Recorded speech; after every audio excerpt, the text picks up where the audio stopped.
शान द्वारा विभिन्न विकास कार्यों के लिए की जा रही है भूमि अर्जन में दी जाने वाली मुआवजा राशि में शासन द्वारा स्वयं के द्वारा जारी किए गए दस्तावेजों अनुमतियों की अनदेखी की जा रही है। रामगंज भोपाल रेलवे लाइन के लिए भोपाल सीहोर हाईवे के पास स्थित लीड्स बिजनेस पार्क के संचालक हजारी ने बताया कि रेलवे द्वारा उनके द्वारा विकसित किया जा रही टाउनशिप की जमीन का अधिग्रहण किया गया। इस टाउनशिप के लिए मध्य प्रदेश शासन के विभिन्न विभागों द्वारा लगभग 24 अनुमतियां प्रदान की गई, लेकिन रेलवे द्वारा भू अर्जन करते समय इस जमीन को रहवासी की बजाय कृषि भूमि बताया गया, जिससे उनको लगभग 16 करोड़ रुपए की हानि हुई है। मेरा नाम राजेश हजारी है और वर्तमान में जो है वो मैं ग्राम झरखेड़ा में बैठा हुआ हूँ, जहाँ नेशनल हाईवे NH46 जो कि 6 लेन रोड प्रपोज्ड है, 4 लेन बनी हुई है और एयरपोर्ट अप्रोचेबल है और यही रोड जो है वो बैतूल तक जाती है नागपुर के लिए। और यहाँ पे जो है वो ये आगे जाके जो है वो आगरा बॉम्बे रोड से मिल जाती है। तो ये दिल्ली जाने के यहाँ से 2 रास्ते होते हैं, इसलिए इसको दोराहा चौराहा बोलते हैं। यहाँ पे ये हमारी ज़मीन है 11.5 एकड़। क्या मैं उनके बता सकता हूँ? नहीं, आप बता दीजिए। अच्छा, ये 11.5 एकड़ ज़मीन है और इस 11.5 एकड़ ज़मीन में गवर्नमेंट की जितनी 24 परमिशन होती है वो सारी परमिशन सबने ली हुई है। इसमें जो है TNCP है, डाइवर्जन है, डेवलपमेंट परमिशन है, कॉलोनाइजर लाइसेंस है, MPP का लाइसेंस है। MPP का जो परमिशन लेनी पड़ती है वो है, पंचायत की परमिशन है। मतलब परमिशन देने वाला कोई बचा नहीं था, ऑल परमिटेड परमिशन जो है वो थी।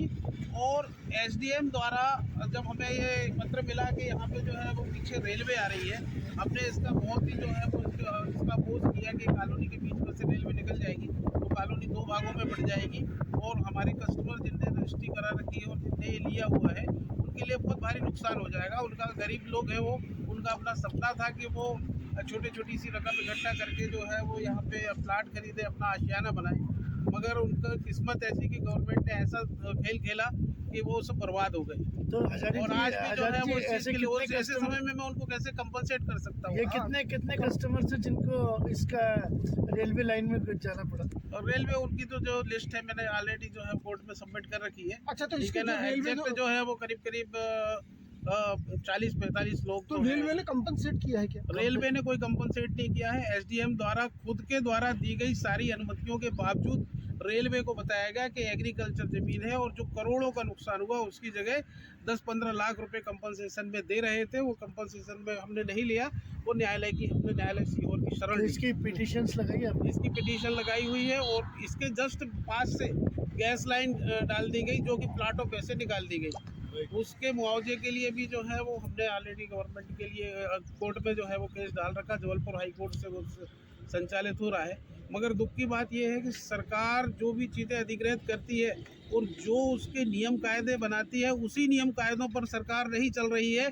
हमारे लिए अलग से ग्रेस तो छोड़ दीजिए, ये कृपा मत करिए। जो आपने तय कर रखा है जिस चीज़ की जो लाइसेंस, मतलब रेवेन्यू डिपार्टमेंट ने इसको रेजिडेंशियल में सारी अनुमति 24 अनुमति प्रदान की है, इसके बावजूद भी उन्होंने अपने ही निर्णय को पलट दिया है। जी गुप्ता साहब, उनने अपने बनाए हुए सिस्टम को ही वो ब्रेक कर रहे हैं, खुद अनुमतियां दे रहे हैं और खुद उस पर जो है वो एग्रीकल्चर बता रहे हैं, खुद डाइवर्जन कर रहे हैं, खुद जो है वो कॉलोनी विकास की अनुमति दे रहे हैं। कोर्ट के में आपने अप्रोच किया है तो कोर्ट इन सब बातों का संज्ञान ले और जो उचित निर्णय हो वो दे सकते।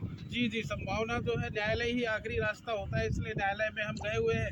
लेकिन न्यायालय के आपका एक बड़ा प्रयास रहा है कि इस हाईवे पर लोगों को जिस तरह से आपने 11.5 एकड़ में इसको डेवलपमेंट करने का बनाया है, बहुत ही डेवलपमेंट वाला क्षेत्र है, तो लोग जो अभी फिर भी जो लोग यहाँ पर आएंगे तो उनके लिए भी आगे जाके बहुत बेनिफिशियल होने वाला है। हम तो ये सरकार से गुजारिश करते हैं कि जो भी आप विकास कार्य करते हैं उसमें सभी के साथ में जो है वो न्याय हो और उनको उचित मुआवजा मिले। और जब हर बार इतना विकास हो रहा है, कहीं से रेलवे जा रही है, कहीं से मेट्रो जा रही है, कहीं से वो अपना 6 लेन हो रहा है, कहीं 8 लेन हो रहा है, जो जगह बदल रहे हैं, तो उन तहत आप एक गाइडलाइन तय करो ताकि लोग सुनिश्चित हो सके कि अदालतों में हमारा समय खराब ना हो और उसी गाइडलाइन के अकॉर्डिंग हमें पैसा मिलेगा। और जो शासन की मंशा है वो विकास हो, वो पूरा और वो सहयोग भी करे उसमें।